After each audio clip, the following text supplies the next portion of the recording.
Phoenix is transcending. Hi, everyone. It's July 20th, Tuesday, 2021. Thanks for being here.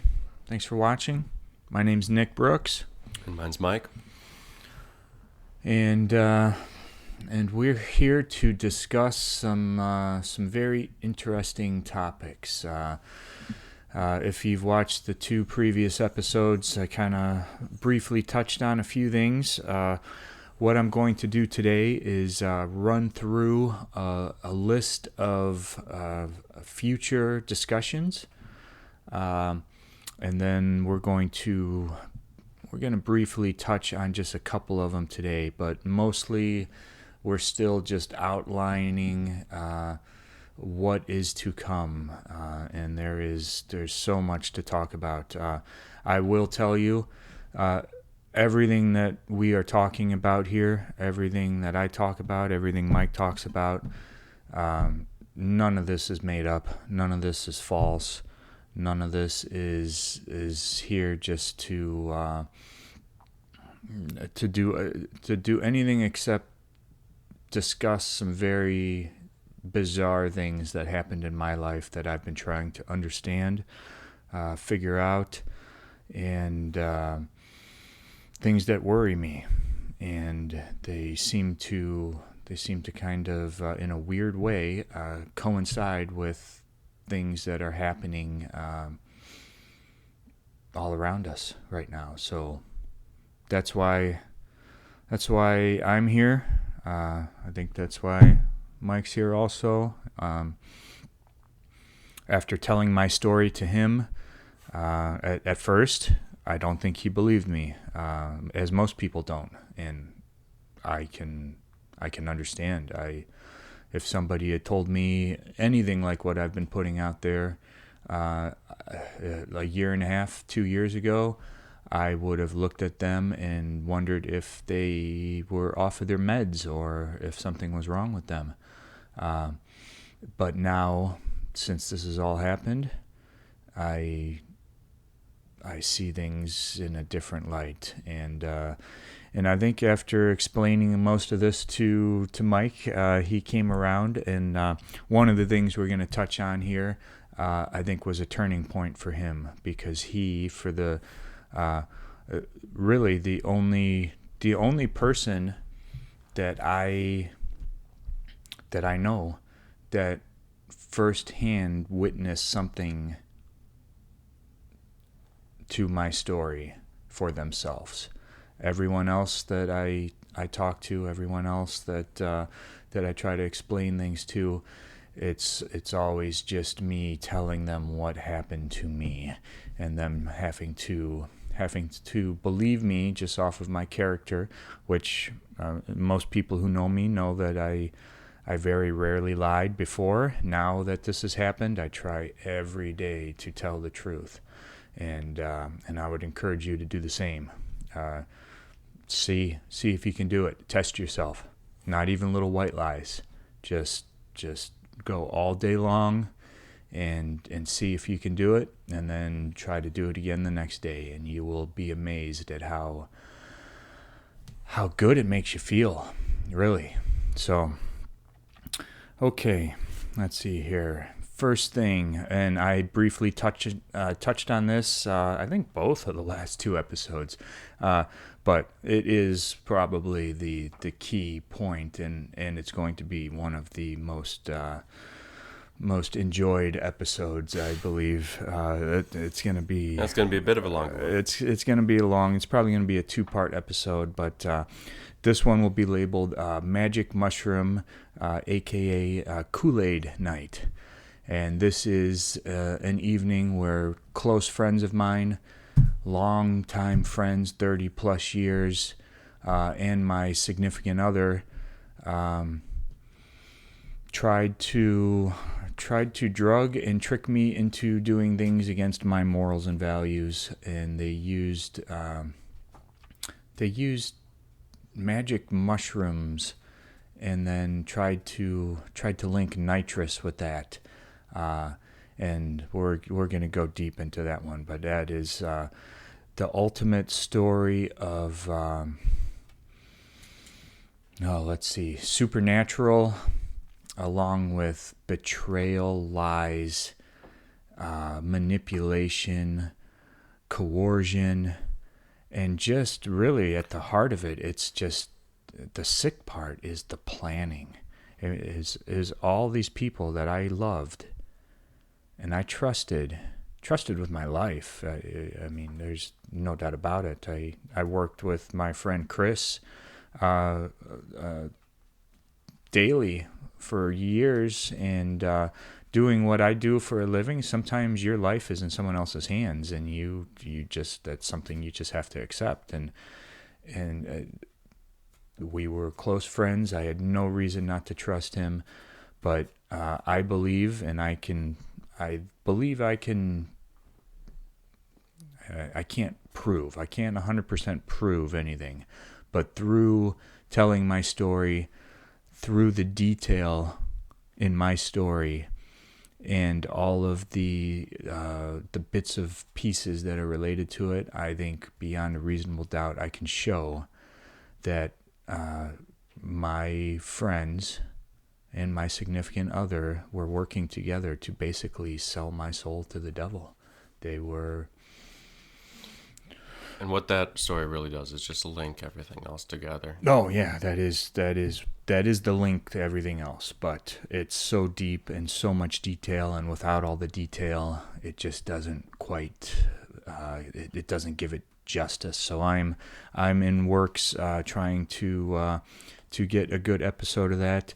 I have been working on a book to detail my entire story, and I'll let you know when that's done. But I would encourage you, please subscribe. I'll be putting stuff. We're kind of doing this randomly. We don't have a set schedule. It'll come soon. Yeah, I'm sure. These are all going to be here. I think we're getting better and better at this. He's still a student. I'm a carpenter. The only reason I'm doing this is because I need to tell my story. Just needs to get out there. It needs to be talked about. I talk to anyone and everyone who will listen, anyone, and I want people to get back to me. And if you've had anything weird happen to you, or if you know of someone who's had something weird happen to them, something that sounds even remotely similar to anything I put out there, then please send us an email. We've got contact information. We've got everything you need. Get back to us. Okay, so that's the infamous Magic Mushroom Night that will be coming soon. Then we're gonna go to at some point my ex-girlfriend. We're gonna call her Kelly, and basically everything in that episode is going to show and talk about the torture that Kelly put me through. And while it was happening, I was just thinking that, she's just troubled. It's not her fault. We can get through this. But then once all this came out, once I put the pieces together, and that's what this all has been, is just one big puzzle, one gigantic puzzle that took me almost a year to put together. Thousands and thousands of hours of journaling, theory crafting. I'd go to bed with it on my mind. I'd dream about it. I'd wake up with it on my mind, and I'd try to go about my day with trying to figure this out. And we still think there's more to be figured out. And it doesn't stop. I woke up this morning with it on my mind. So, but everything about that episode is going to be the purposeful torture from Kelly. Okay. And another episode from that is going to be, and this was probably one of the most painful things I've ever experienced, and it has to do with part of the torture that she laid upon me in the through means of witchcraft, which is something once again, I didn't even believe in until about a year and a half ago. I've heard about witches. I've read all the fairy tales, watched all the movies when I was younger. Kind of just thought it was all bullshit, but it's not bullshit. Witchcraft is real. Sorcery is real. I know firsthand, and I can lay things out there to let others, hopefully, even if you don't believe. I'm not trying to persuade anyone into anything. I'm not trying to sell anything. I might be trying to sell my book later on, but even that is more just to get things out there, because the one thing that I know I need to do is make as many people aware of the crazy shit I went through. There's no other way to describe it. Crazy shit. Betrayal of those closest to me. That's something you just never expect. I've always I'm not perfect. I've made mistakes. I've done things I'm not proud of, but I've always manned up, and I've always apologized if I made a serious mistake, or if I hurt someone or said a comment that was upsetting. But we're talking serious betrayal, and for no other reason other than just to hurt me. And that's what this was. This was betrayal by many people close to me, just for the reason of trying to break me. And I can't, after thinking about it for, like I've told you, thousands of hours, I can't come up with any other reason. That's the only thing that makes sense. Gaslighting. We've talked about that, and we're going to talk about that a lot more, because that is the key component to everything going around in society right now. Everything going, or everything that's going to be discussed in these series, in this whole podcast, everything in my book, it all revolves around gaslighting, which is something I didn't even know existed, didn't know what it was. I would never have thought that somebody that claims to love you would really just be setting you up to either become part of their plan or to break you and basically throw you in the garbage, or get you institutionalized, which is and was, without a doubt, no doubt in my mind, that was the plan. You either become part of it, or they make you think that you've lost your mind and you've gone crazy, or they send you down the path of suicide, or they make you homicidal. This is cult activity. That's what this is. There's no sugarcoating it. That's how they work. That's what this all is about. I want all of those. Any of you watching, any of you that find this interesting, please share it with somebody else. I have figured out how this works. I figured out the ways that they go about their process. I figured out how to defeat them, most importantly. I know how to defeat them, and we're going to get into that. That's the most important part of all of this. My old computer. I'm going to let Mike take this one, because this is how I was able to convince him that my crazy stories were legit. So Mike? Well, this was a bit of an interesting one, I think. I don't know. I've always been around computers. That's kind of what I've done with my life, and what I hope to continue doing. But Nick called me in to just check out what was going on with his computer. He had some suspicions. It was acting kind of strange. And I thought, it might just be really, my computer wasn't acting strange. what was getting me was the fact that all of these people who were gaslighting me, which I'm talking about friends, long-term friends, neighbors, customers that had been referred. My whole everything I do is off of referral. So a lot of the jobs that I get are from people I know.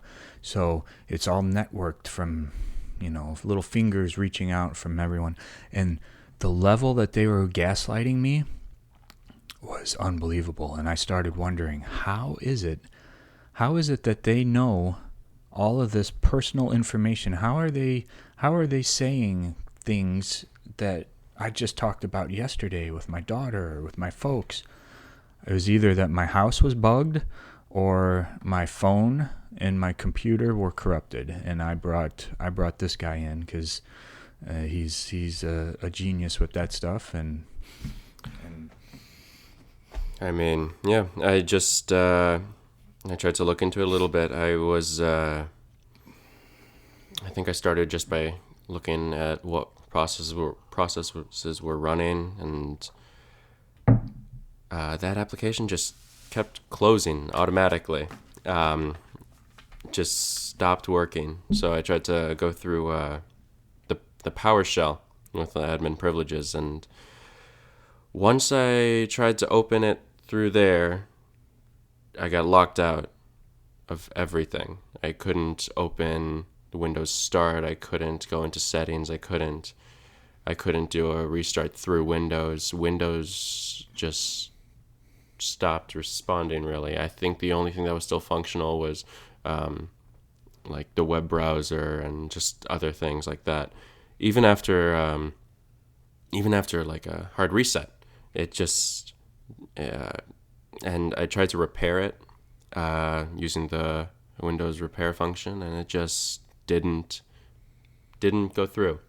There's no other way to explain it, that something was off with that. With anything I've seen, it's something was put on that machine. Now, what do you think the something was, and what do you think it was doing? Well, I don't know what it was doing. Well, you can't know what it was doing, but Yeah, it definitely did not like me trying to figure out what it was doing. Well, one of the things that might have been done, and we're gonna go deep into this too. I don't think I have this on one of my bullet points right now, but actually, it's I would say right on the next one: threats and riddles. One of the threats put out to me, most certainly, through riddles in your windows and just little weird comments, was the possible threat of framing me for, I don't know, maybe for having some illegal type pornography or something that nobody should have on their computer, or something along those lines, something that could be uploaded onto a computer, a file, a video, and then used against you. If let's say my ex decided that she wanted to report me to the police because of suspicious activity or something, which I'm going to tell you that's not the case. But that threat was put out there, and who knows what was on the computer? They very easily, or what they could have put on it. Exactly, they could have uploaded something on it, yeah. And it could have had many files. It could have had many videos. It could have had horrible things that I would never want to even think about looking at. But they could have planted it on my computer. And someone with the level of what you would consider them almost a wizard, a computer wizard, someone who can. They definitely know what they were doing. They're in the field. They're in the field. They knew what they were doing. We don't want to toot their horn too much because they're, whatever they're doing, they're not doing it for the good. But they most certainly corrupted my computer some way, somehow, who knows if there was something on there? We couldn't go into any of the files. We couldn't search the memory. We couldn't check anything like that because the computer was completely locked out. But what I believe, and I'm very confident, because once that computer was shut down and destroyed, the gaslighting, it seemed to really slow down. It seemed to almost come to a halt. It was amazing that all of the little weird things that were being said in conversation that just seemed to tie in with my everyday life and conversations I would have with either my folks or my daughter or a customer or something. And I don't know if you're not familiar with riddles and if you don't know somebody who riddles to you, then it's kind of hard to explain. But I'll do my best.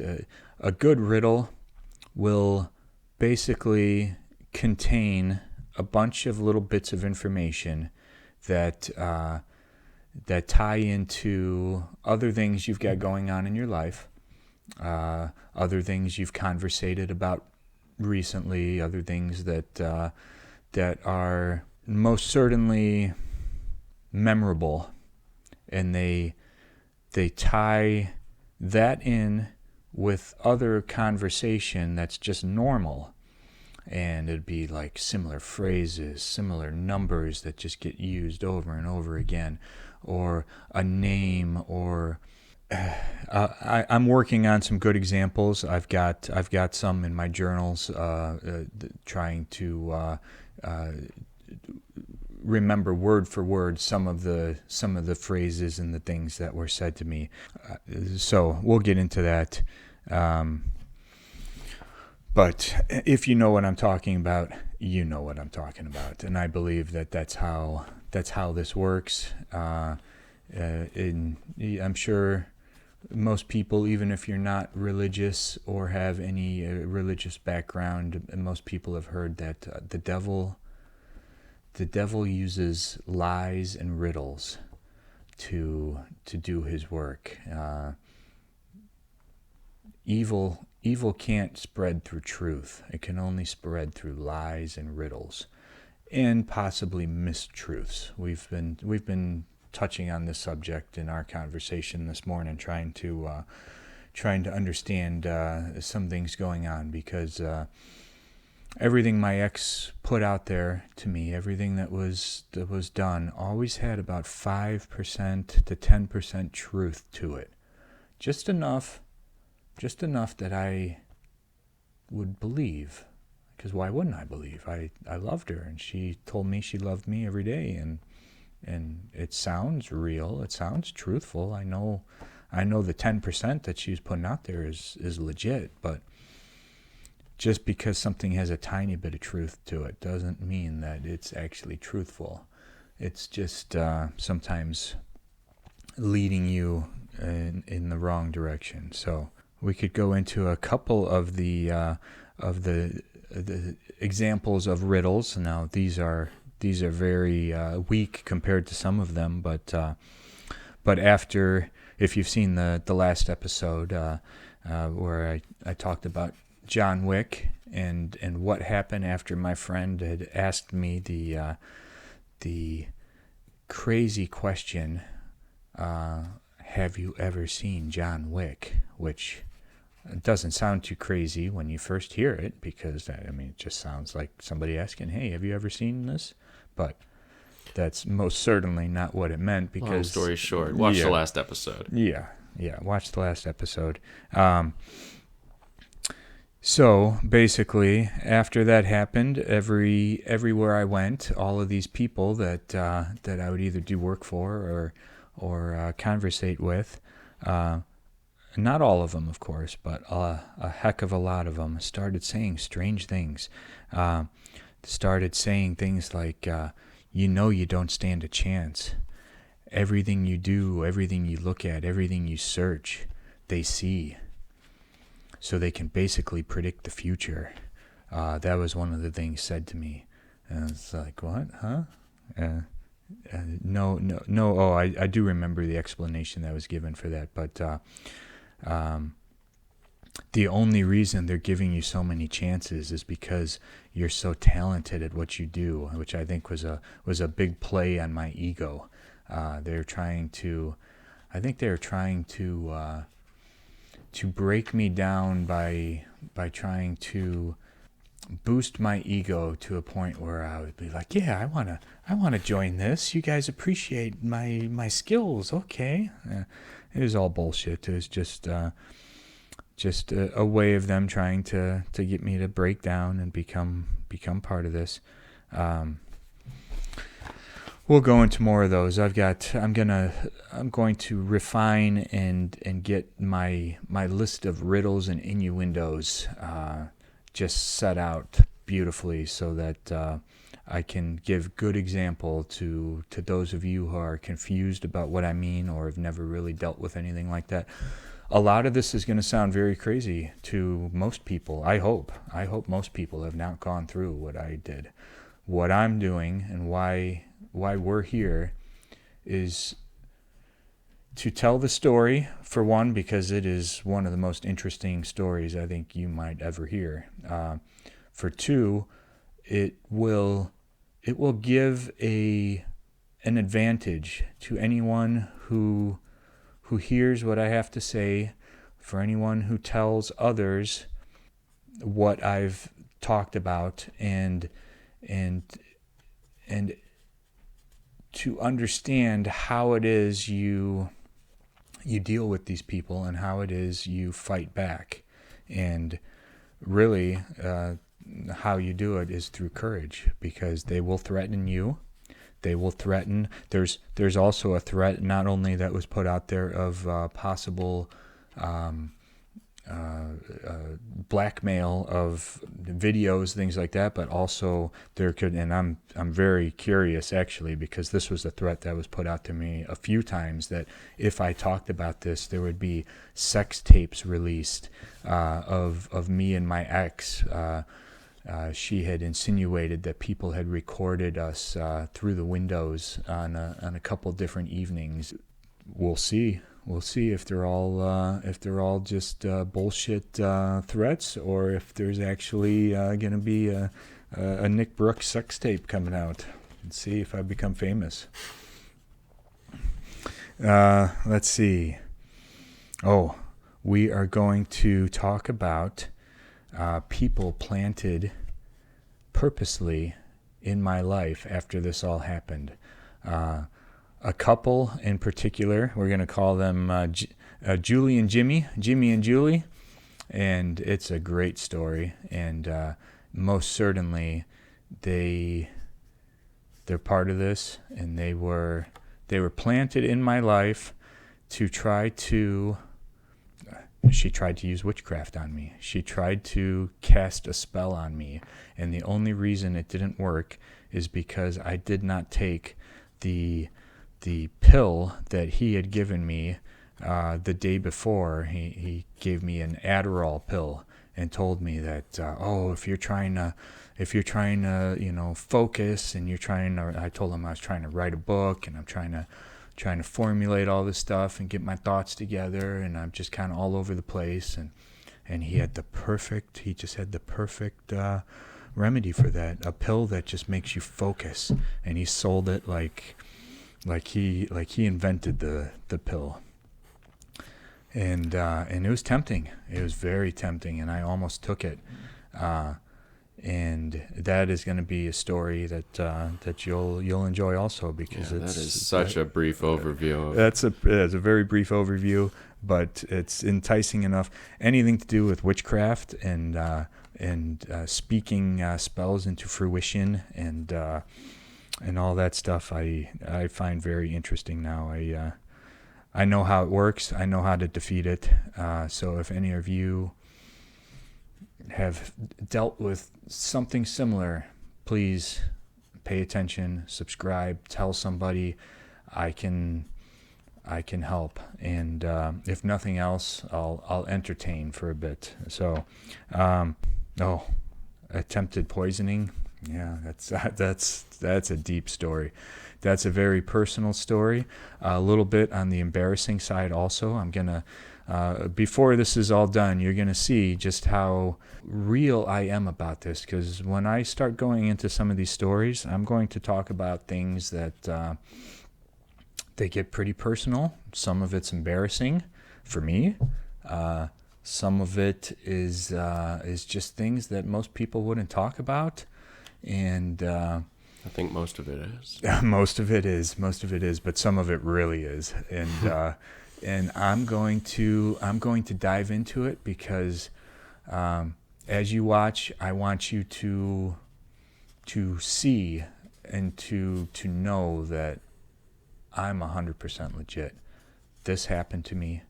This happened to me right around COVID time, right around the first lockdown. There were things that led up to it prior to that.